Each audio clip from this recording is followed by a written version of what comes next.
안녕하십니까. 율곡학 사업단장 최영진입니다. 율곡이 묻고 과학이 답하다 제5강을 시작하겠습니다. 본 강좌는 일단 제5강으로 일단 마무리를 하려고 합니다. 이번 강의도 지난 4강에 이어서 우주와 인간이라는 주제를 가지고 말씀을 드리고자 하겠습니다. 특히 장회익 교수님의 그 말씀입니다. 앞에서 우리가 본 바와 같이 태극도설의 내용, 음양, 그 다음 오행, 그 다음에 이제 만물로 이렇게 이어졌었죠. 근데 음양과 오행, 현대적 개념으로 어떻게 볼 수 있는가? 일단 그 1차 질서, 2차 질서, 음양을 1차 질서, 오행을 2차 질서. 1차 질서는 되게 무생물을 말하고 2차 질서는 이제 생명체를 말합니다. 그 다음에 이제 건곤, 하늘과 땅이죠. 아까 그 건도가 남성적인 존재를 이루고 고뇌도는 여성적 존재를 이룬다고 했는데 그 건곤, 하늘과 땅, 천지라고 하는 것을 이제 여기 태양, 지구계 이렇게 보고 계세요. 아마 건을 하늘이니까 태양, 곤을 땅이니까 지구계 이렇게 보신 것이 아닌가 싶습니다. 그다음에 만물은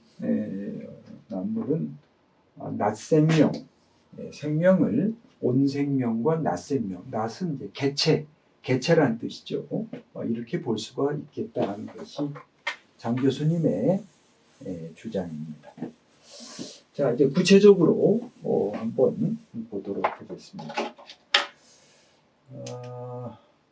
일단 만물은 우리가 일반적으로 무생물과 생물로 이렇게 나눌 수가 있겠죠. 하나는 여러 가지 존재들이 있는데 하나는 비교적 단순한 질서를 가진 것, 하나는 월등히 높은 질서를 가진 것. 두 가지 질서. 이것을 이제 앞에서 1차 질서, 2차 질서 이렇게 이야기했습니다. 앞에 것, 즉 단순한 질서를 가진 거, 뭐 모래알, 바위돌, 눈송이, 얼음 등등. 뒤에 즉 좀 월등히 높은 질서, 뭐 메뚜기, 고라니, 민들레, 소나무, 살아있는 것, 살아있지 않은 것 그렇게 이야기하죠. 즉 두 종류의 대상, 단순한 질서를 가진 생명이 없는 것들, 그 다음에 월등히 높은 질서를 가진 즉 생명이 있는 것들, 이 두 가지 존재가 어떻게 성립되었는가 하는 것을 우리가 좀 생각해 볼 필요가 있습니다. 자, 일단 앞에 무구기 태극이었죠. 우주의 시작, 빅뱅.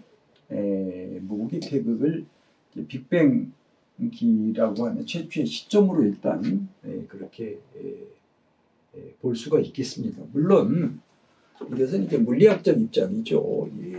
성리학적 입장에서는 이것을 우주 발생론으로 보지 않습니다. 태극도설을 우주 발생론으로 보지 않고 어떤 그 존재론적인 차원에서 보고 있는데 장 교수님도 이 점을 지적하고 계십니다. 태극도설의 성리학적 해석은 우주 발생론은 아니다. 그렇지만 과학적으로 이 태극도설을 볼 때 이것을 우주 발생론적 관점에서 볼 필요가 있다. 그렇다면 무구기 태극이라고 하는 것을 어떤 시점, 최초의 시점으로 일단 이렇게 보자 이렇게 주장을 하는 거죠. 어쨌든 그 이후에 우주의 온도가 낮아진, 점점 떨어졌다는 거죠. 질서를 가진 여러 형태의 대상들이 형성됐다. 이들이 기본 입자, 원자핵과 원자들이 생겨. 여기 기본 입자라고 하는 거 아주 소립자죠. 가장 작은 입자들, 예를 들면 물리학에서 말하는 쿼크 같은 것이 이제 기본 입자가 되겠죠. 이것이 원자핵, 원자. 그 뜻이 다시 이제 분자, 그다음에 물질, 해서 천체를 비롯한 수많은 물체들이 이제 만들어지는데, 태양과 같은 별들도 있고 행성도 있고, 또 이 지구에는 여러 가지 자연문들이 나타나는데 대부분 온도의 변화에 따른 자유에너지 최소화 효과에 의하여 나타나는 것이다.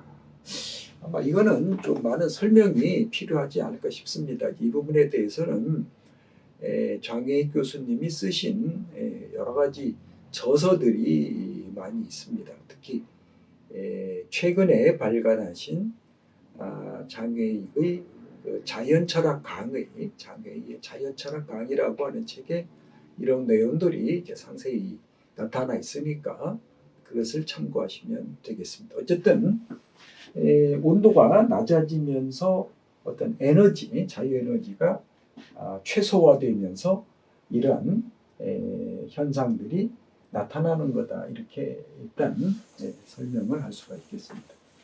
이렇게 자유에너지 최소점에 나타난 질서들을 보면 자유에너지 함수에 영향을 줄 변화가 일어나지 않는 한이라는 물론 조건이 다르 있습니다만 비교적 안정적이며 지속적인 형체를 유지하게 된다. 또 이제 우연히 자유에너지 최소점에서 벗어나 상대적으로 높은 위치에 있는 자유에너지 우물 상태로 뛰어오를 수도 있다. 이렇게 이것을 이제 준안정 상태, 그럽니다. 그래서 이걸 이제 다시 한번 좀 이걸 보면요. 비교적 안정하여 지속적인 형태를 유지하는 경우가 있고요. 또 다소 높은 질서를 가진 준안정 상태, 이렇게 두 가지로 또 나눌 수가 있는데 이 준안정 상태 이것을 국소질서다 이렇게 또 부르고 있습니다. 국소질서 그러니까 1차 질서죠. 1차 질서를 이제 둘로 나눌 수가 있다. 하나는 아주 안정된 질서가 있고 약간 불안정한 그런 국소질서 이렇게 둘로 또 나눌 수가 있다. 이걸 여기 다시 정리를 했는데요. 즉 주변과 잘 평형을 이루는 안정된 질서, 에너지옥은 물질의 흐름을 받으며 비교적 높은 자유에너지 우물에서 준안정 상태를 유지하는 국소질서 두 가지 형태가 있다. 이것을 1차 질서라고 부르는데 이를테면 모래알, 바위돌, 0도씨 이하의 눈송이, 얼음동 이것은 이제 안정된 형태의 질서.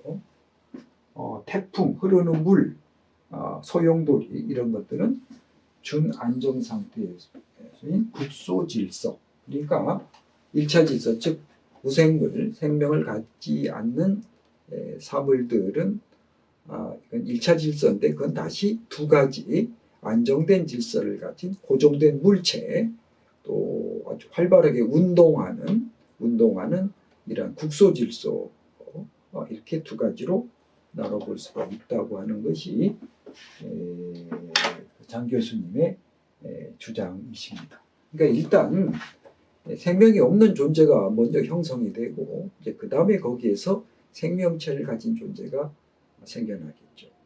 그다음에 그 중에서 이제 특수한 존재인 인간이라는 존재, 그러니까 이 우주가 발생하는 과정을 장 교수님은 세 단계로 보고 있습니다. 일단은 1차 질서, 즉 생명이 없는 우리가 말하는 생명이라고 우리가 일반적으로 말하는 생명 현상이 나타나지 않는 이러한 무생물이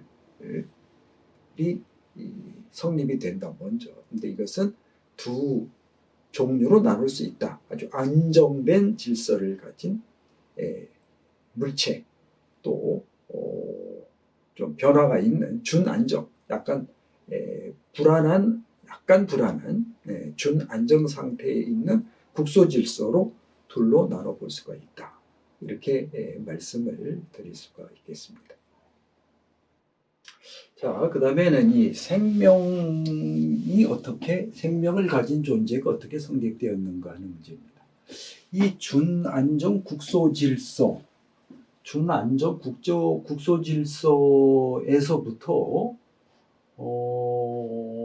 아주 높은 질서를 가진 대상들이 존재하게 된다는 겁니다. 메뚜기, 고라니, 민들레, 소나무, 이건 이제 동물이고, 이건 이제 우리가 식물이라고 하는 것이죠. 일반적으로 생명을 가진 존재, 생명체 이렇게 말할 수가 있을 것입니다. 그러니까 이거는 이제 준안정 국소질서 중에 아주 그 질적으로 다른 그러한 질서를 가진 존재입니다. 이들은 특별한 형태의 에너지와 물질의 공급을 받으며 비교적 오랜 동안 준안정 상태를 유지하는 물질적 대상들이다. 이것도 좀 말이 참 어렵습니다만은 에너지와 물질의 공급을 받아야 된다. 살아있는 존재들은 외부로부터 어떤 에너지가 공급돼야 되죠. 그리고 어떠한 그 물질, 이를테면 인간도 살아가기 위해서는 외부로부터 마시는 물이라든지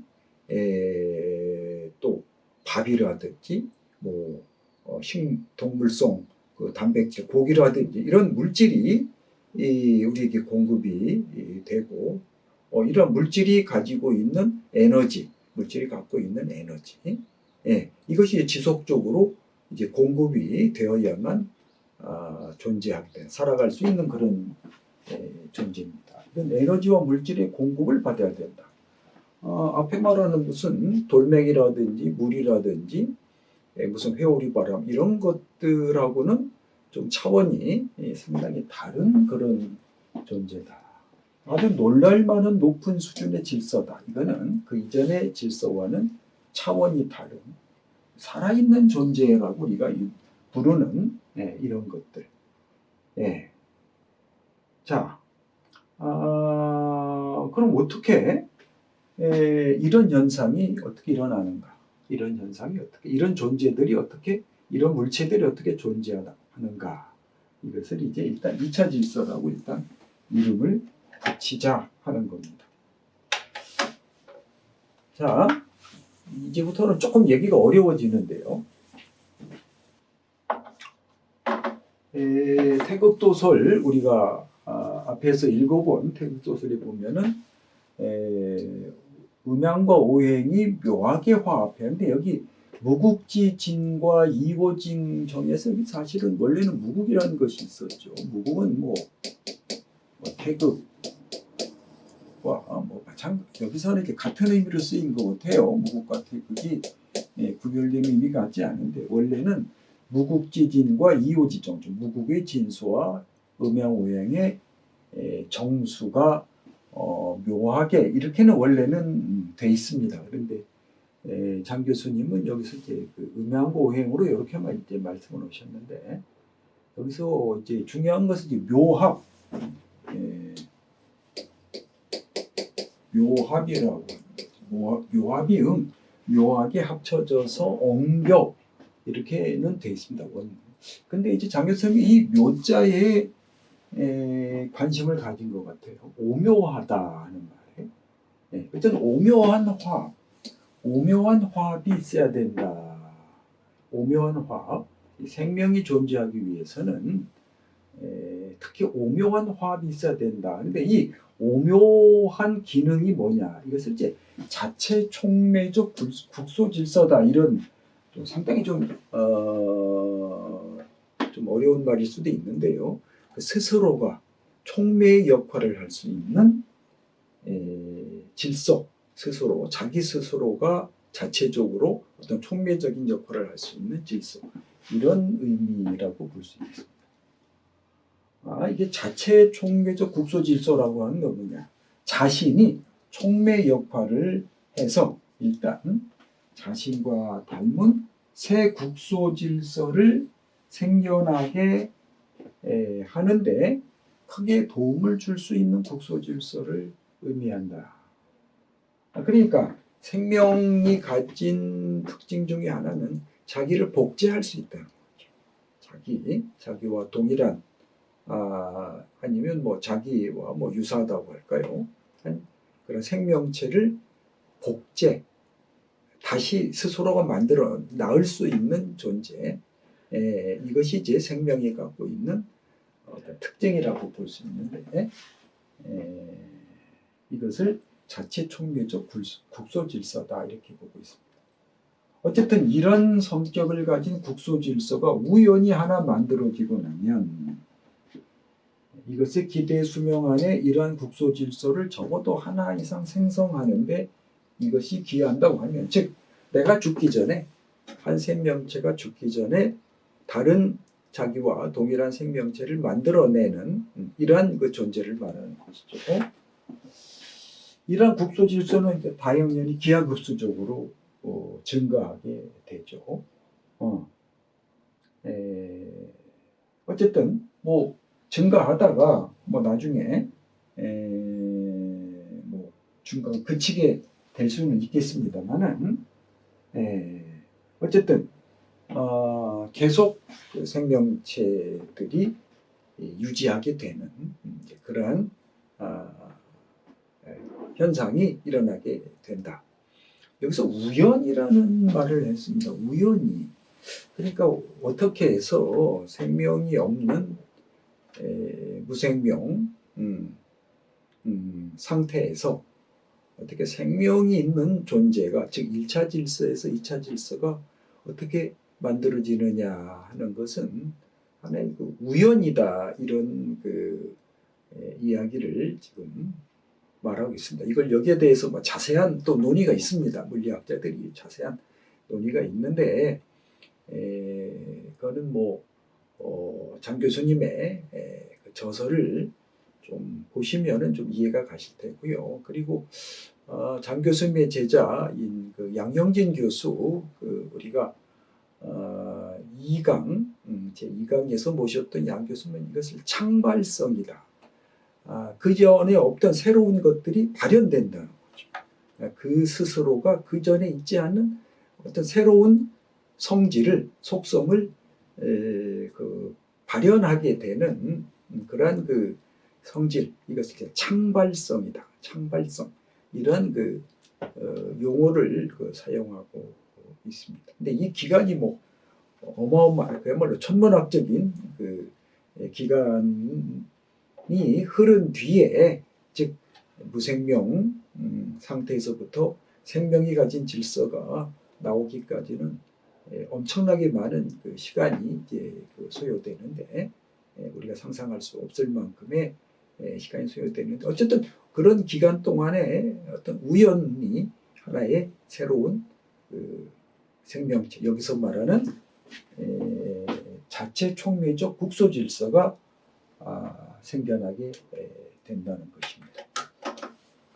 자, 그런데 한 종류의 국소 질서를 이제 다량으로 생성해내는데 끝나는 게 아니라 다른 이제 변이가 일어난다는 거. 이러한 변이가 발생, 10만 개 정도의 개체군이 형성되면, 예를 들어서 새로운 변이가 또 일어난다는 겁니다. 새로운 변이, 새로운 변이가 일어난다. 또 우연히 여기 우연한이라는 말을 쓰는데, 우연한 변이가 일어나 이보다 한층 높은 질서를 가진 또 새로운 형태의 자체 촉매적 국소 질서가 출현할 수가 있다. 변이가 일어난다는 겁니다. 이런 변이된 새로운 종의 자체 촉매적 국소 질서가 나타나 본래의 종과 공존하면서 변화된 어떤 생태계, 살아있는 어떤 생태계를 형성하게 된다는 것. 여기서 우연하다라는 이제 표현을 이제 장 교수님이 2번이나 쓰셨는데, 어떤 필연적인 이유를 과학적으로 이제 설명하기는 좀 어려운 모양입니다. 그러니까 우연이란 말을 두 번이나 썼죠. 그러니까 이 무생물에서부터 생명을 가진 존재, 즉 1차 질서에서 2차 질서가 나타나는 것도 어떤 우연. 그래서 또 이 국소 질서, 즉 생명체 중에서 변이가 일어나는 거, 변이가 일어나서 새로운 생물종이 성립되는 거, 이것도 좀 우연이다 이렇게 설명합니다. 어쨌든 생명체들이 이 공존하면서 생태계를 형성하게 된다. 뿐만 아니라 서로 다른 종에 속한 자체 촉매적 국소 질서들, 즉 생명체들입니다. 너무 어렵게 보시지 말고 생명체라고 보시면 돼요.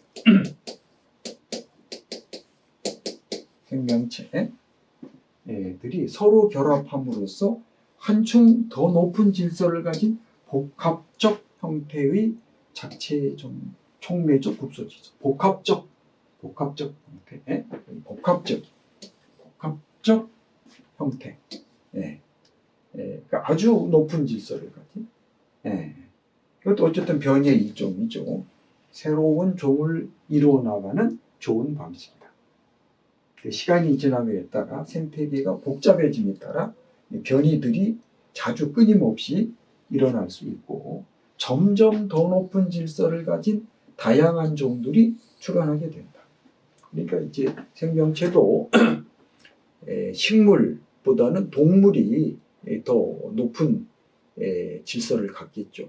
이 동물도 여러 가지가 있지 않습니까? 동물 중에서도 예를 들면 포유류 같은 것이 다른 동물보다는 좀 더 높은 질서를 갖는다든지 해서 이 생명체 중에도 이 아주 복잡한 정교한 질서를 가진 존재와 약간 그렇지 못한 좀 느슨한 질서를 가진 존재, 이렇게 해서 이것도 여러 가지 등급이 성립될 수가 있겠죠. 우리가 상식적으로 봐도 우리가 보는 물론 보다 많은 정밀한 탐구가 필요하겠습니다만은 곤충, 어류, 또 우리 같은 포유류, 각각 질서들의 정교함의 정도가 다르다, 이렇게 볼 수가 있겠습니다.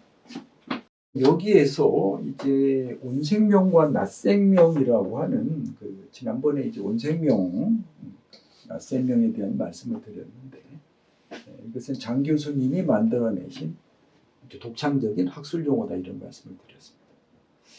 자, 태양 지구계 위에 형성된 이 생명체들, 그러니까 장 교수님은 여기 이렇게 보고 계십니다. 이 태양계 안에서 자기 스스로 에너지를 만들어낼 수 있는 존재는 태양밖에 없다는 것이죠. 태양밖에 없다. 이게 태양 이외에 태양계에 속하는 모든 것들은 태양으로부터 에너지를 받아서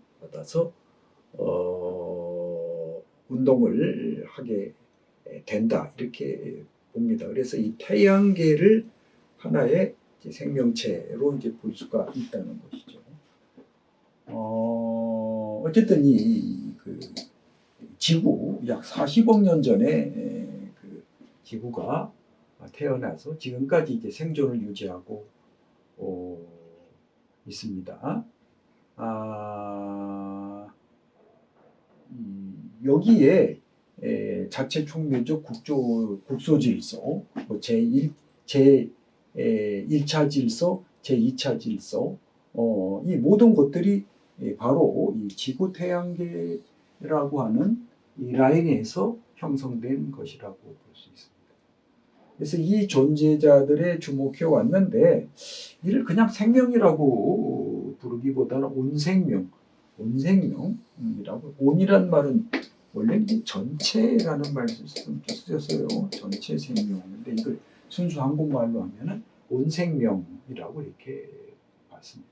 그러니까 온생명이라고 하는 것은 바로 지구, 태양과 지구계라는 이 라인에서 형성된 모든 존재들을 이것을 하나의 온생명이다. 이것이 하나의 생명체.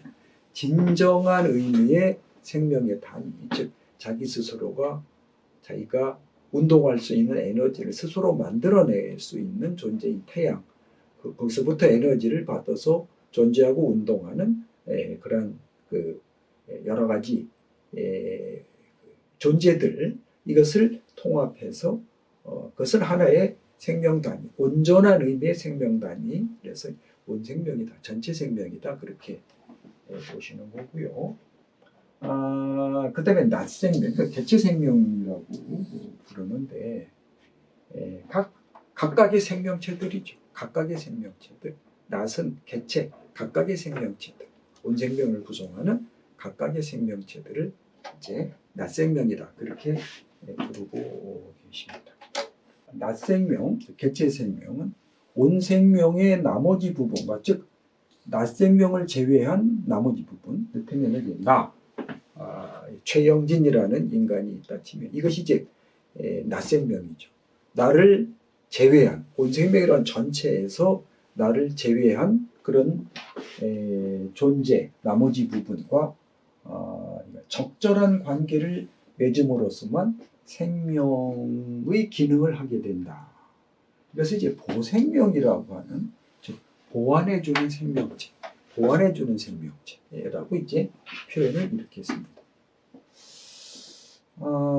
이외의 존재, 이거는 낮생명은 보생명과 더불어 진정한 생명, 곧 온생명을 이룬다. 즉 여기 온생명이라는 전체가 있으면 여기 낮생명이 있고 보생명이 있는 거죠. 즉 주체적 입장에서 말하는 거예요. 낮생명의 주체적 입장에서 보면은 나를 제외한 다른 각각의 생명체들은 내 생명을 보완해주는 보생명이다, 이렇게 말할 수가 있겠습니다. 우리가 도표로 만들면 이게 태양, 지구계라고 하는 라인에서 이제 형성된 하나의 생태계라고 할 거예요. 하나의 존재라고 볼 수 있겠죠.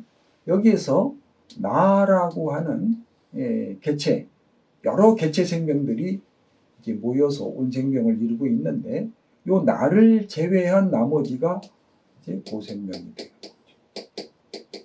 오늘 낮생명, 이렇게 볼 수 있겠습니다. 그래서 이 온생명, 낮 개체 생명은 다른 개체 생명이다. 다른 말로 하면 나 이외의 다른 개체 생명, 즉 보생명과 적절한 그 관계를 유지해야만 내 생명체를 보존할 수 있고 발전시킬 수가 있다는 겁니다. 자, 예를 들어서 나, 인간이라는 나는 다른 개체 생명, 예를 들면 쌀이라고 하는 벼죠. 쌀이라고 하는 그 개체 생명, 그거와 적절한 관계를 맺어야죠. 내가 쌀을 너무 많이 먹어서 아주 쌀 종자를 없애버린다면 그건 내가 살 수가 없잖아요. 그러니까 쌀과 인간과 쌀이 적절한 관계를 맺어야 된다. 산에 있는 나무들, 사람들이 막 벌목을 해서 나무를 훼손시키면 결국 그 피해가 인간에게 오지 않습니까? 그러니까 인간은 이 산에 있는 나무와 적절한 관계를 맺어야 됩니다. 그러니까 인간이 필요에 의해서 나무를 벌목을 하지만 또 나무가 잘 자랄 수 있도록, 생명이 잘 자랄 수 있도록 그들을 이제 보살펴주고 그들이 양육할 수 있도록 여러 가지 조건을 만들어주는 이러한 행위, 적절한 행위가 필요하다. 그러니까 낮생명과 보생명은 서로 경쟁할 수도 있겠죠. 한정된 그 자원을 갖기 위해서 서로 경쟁 관계에 있을 수도 있지만 동시에 상호 보완적인 관계에 있다. 그래서 보생병이라고 하는 이런 표현을 쓰고 있습니다. 이것은 어떤 윤리학적으로 굉장히 중요한 내용입니다. 윤리학적으로 굉장히 중요한 내용입니다. 그래서 제가 주자 인심도심의 개념과 분계에 관한 분석적 탐구라고 하는 논문을 제가 2017년도에 게재한 적이 있습니다. 주자 인심도심설, 인심도심설은 주로 인간의 욕망에 관한 이론인데 거기에서 제가 이 장 교수님의 낮생명과 보생명, 온생명 이론을 주자의 인신도심설과 연계해서 그걸 윤리학적으로 한번 재구성해 본 적이 있습니다. 인간이 인간 이외의 다른 존재와 어떠한 관계를 맺는 것이 가장 올바른 것인가, 마땅한 것인가 하는 그 윤리학적인 문제를 여기에서부터 도출해낼 수 있다고 그렇게 생각합니다. 그 다음에 이제 인간의 문제입니다. 인간의 문제입니다.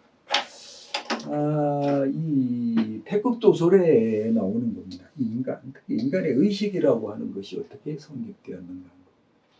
유인야 득기수의 최령이라. 오직 인간은 그 빼어남을, 즉 자연 천지 만물 가운데에서 가장 그 우수한 빼어나온 것을 얻어서 가장 영명하다. 인간이라는 존재는, 인간도 하나의 생명체고 또 넓게 보면은 1차 질서와 2차 질서를 동시에 갖고 있는 존재지 않습니까? 하지만 그 중에서도 가장 빼어난 기운을 얻었다.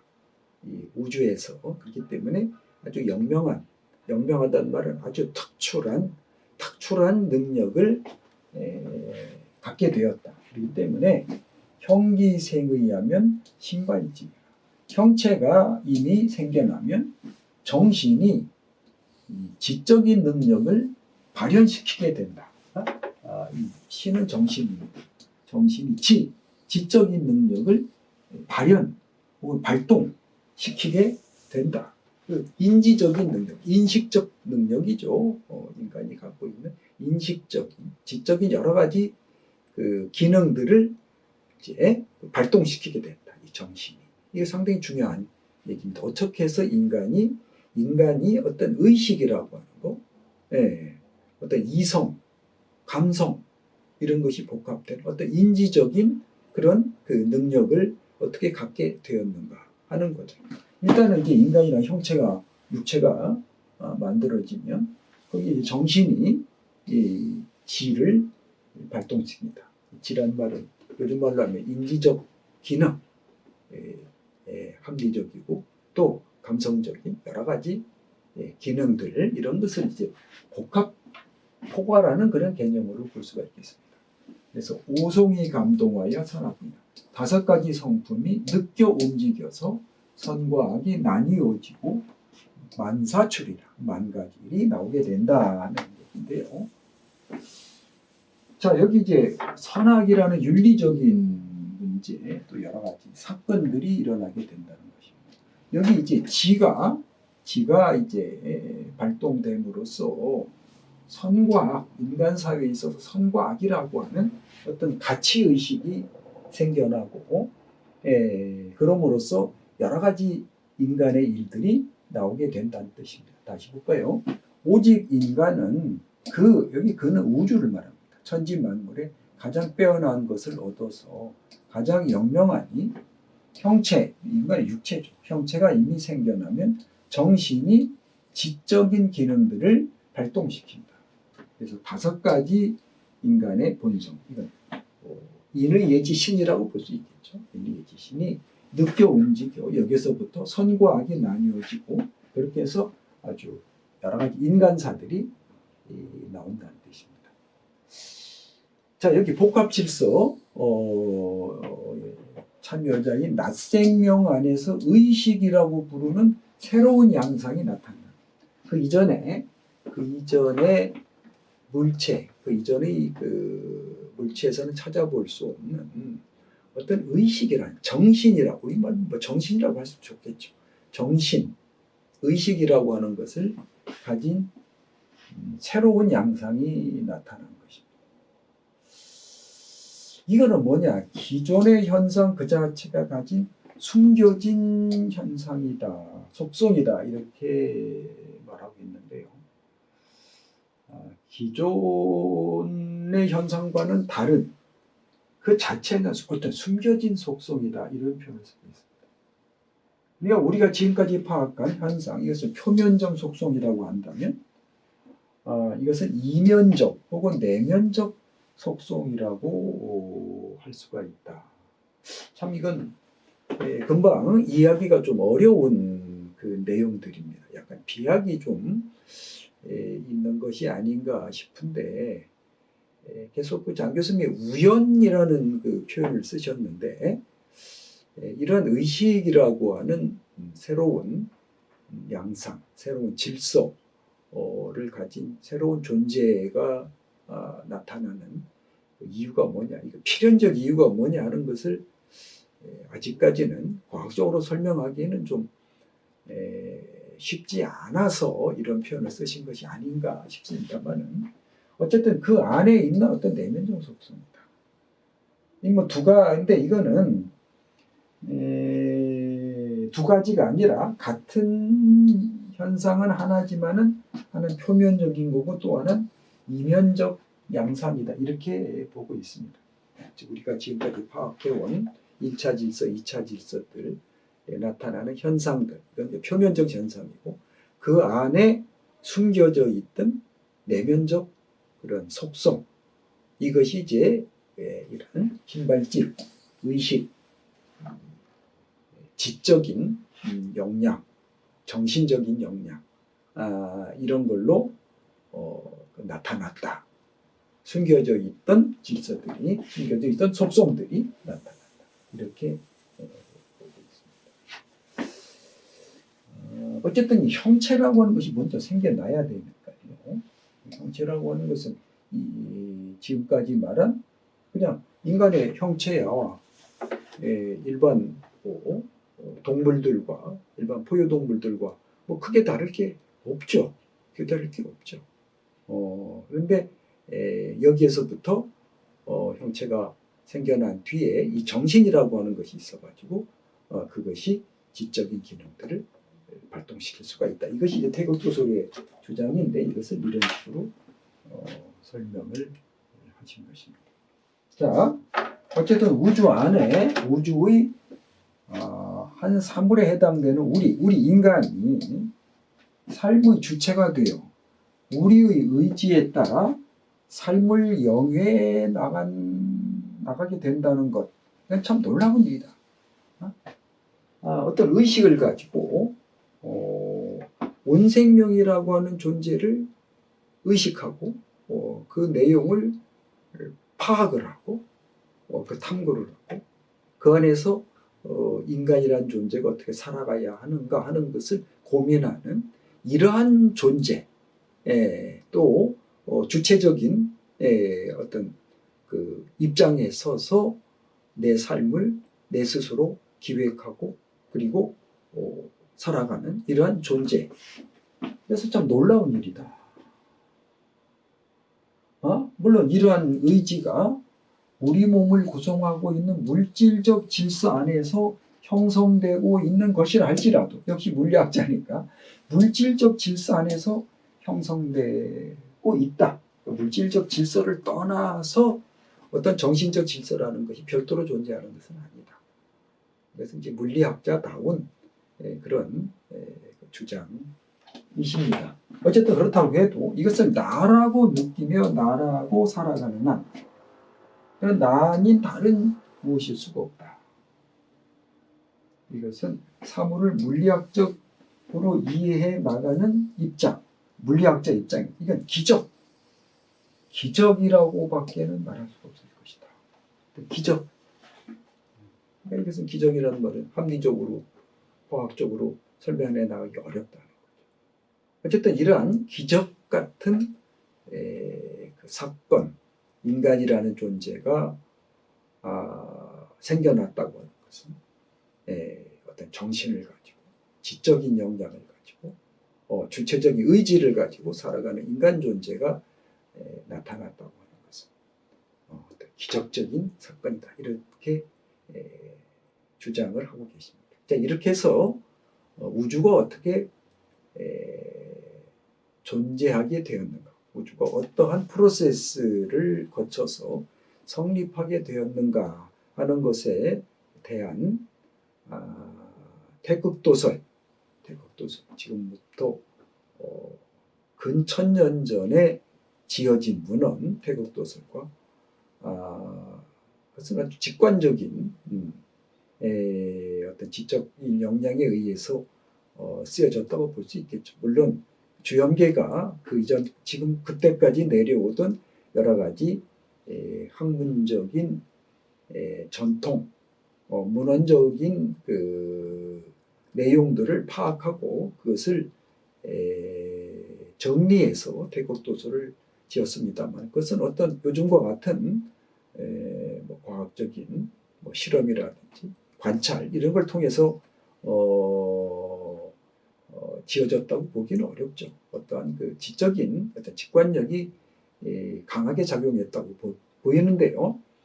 그것을 21세기 최첨단의 현대 과학을 이론을 가지고 그것을 재해석함으로써 이 우주가 어떻게 성립되었는가 하는 과정을 장 교수님이 아주 체계적으로 잘 설명을 하셨습니다. 서두에서 말씀드렸듯이 이 우주가 어떻게 성립되었는가, 또 인간은 어떻게 해서 존재하게 되었는가, 이것은 동서고금을 막론하고 인류의 지성이 끊임없이 질문해온 문제들입니다. 율곡 선생은 특히 이 자연의 문제에 대해서도 많은 관심을 가지고 계셨죠. 그래서 우리가 지난번에 검토한 천도책, 천도책 이외에도 많은 그 자연에 관한 책문들이 있습니다. 율곡 선생님 당연히 이런 문제, 우주와 인간의 문제에 대해서 심각한 문제의식을 가지고 계셨습니다. 그래서 제가 율곡 선생을 대신해서 장회익 교수님한테 질문을 드린 것이죠. 그 질문에 대한 장 교수님의 현대과학의 답변, 이것을 저희들이 한번 검토해 본 것입니다. 저로서도 참 많은 걸 배웠고 한국인의 학문적 역량, 한국인의 학문적 역량이 얼마나 뛰어난 것인가. 특히 철학적 관점에서 볼 때 이러한 그 장 교수님의 이러한 논문이 나왔다고 하는 것은 한국 유학 사상사를 전공하는 저에게 있어서 정말로 경이롭고 또 아주 반가운 한국 철학계의 최대의 수확이다. 저는 그렇게 생각을 합니다. 율곡이 묻고 과학이 답하다. 이 5강좌 시청해 주신 여러분들께 감사드립니다.